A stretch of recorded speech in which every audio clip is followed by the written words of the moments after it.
21 জুলাই 2025 তারিখে বাংলাদেশ বিমান বাহিনীর F-7 BGI প্রশিক্ষণ বিমান দুপুর 1:06 PM-এ কুর্মিটোলা বিমানের ঘাঁটি থেকে উড্ডয়ন করে।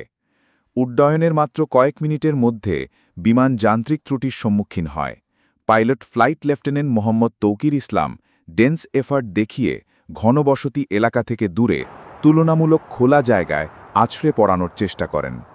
বিমানটি উত্তরার দিয়াবাড়ির মাইলস্টোন স্কুল অ্যান্ড কলেজ ক্যাম্পাসের একটি দোলা ভবনের উপর বিধ্বস্ত হয়, আগুন ছড়িয়ে পড়ে এবং প্রচণ্ড বিস্ফোরণের ফলে বিপুল সংখ্যক লোক ক্ষতিগ্রস্ত হন। প্রাথমিক সরকারি তথ্য অনুযায়ী কমপক্ষে ২৭ জন নিহত হয়েছেন। নিহতদের মধ্যে পাইলট অন্তর্ভুক্ত ছিলেন।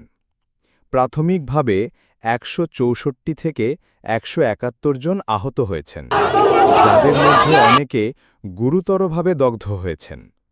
দুর্ঘটনার মাত্র কয়েক মিনিটের মধ্যে ফায়ার সার্ভিস, সেনাবাহিনী, বিজিবি ও পুলিশ ঘটনাস্থলে পৌঁছে উদ্ধার ও আগুন নিয়ন্ত্রণে কাজ শুরু করে। আহতদের উত্তরা ও ঢাকার বিভিন্ন সদর হাসপাতাল, জাতীয় burn institute, Dhaka medical, CMH, Kuwait মৈত্রী, লুবনা, ক্রিসেন্ট এ হাসপাতালে ভর্তি করে বিনামূল্যে চিকিৎসা প্রদান করা হচ্ছে। পাইলট মোহাম্মদ তৌকির ইসলাম বিমানে যান্ত্রিক ত্রুটি বুঝেই ঘনবসতিপূর্ণ এলাকাগুলো এড়িয়ে দুর্ঘটনাস্থলে নিয়ে যান। আইএসপিআর ও বিভিন্ন সূত্র তার এই ত্যাগকে ভ্যালিয়ান্ট ও এভরি এফার্ট দ্বারা বিশেষভাবে সম্মানিত করেছে। উপদেষ্টা ডাক্তার মোহাম্মদ ইউনুস মহোদয় শোক প্রকাশ করেন এবং সরকারি স্তরে একদিনের শোক ঘোষণা করা হয়। যুক্তরাষ্ট্রসহ অন্যান্য দেশ যেমন যুক্তরাজ্য নিহত ও আহতদের প্রতি গভীর সমবেদনা প্রকাশ করে।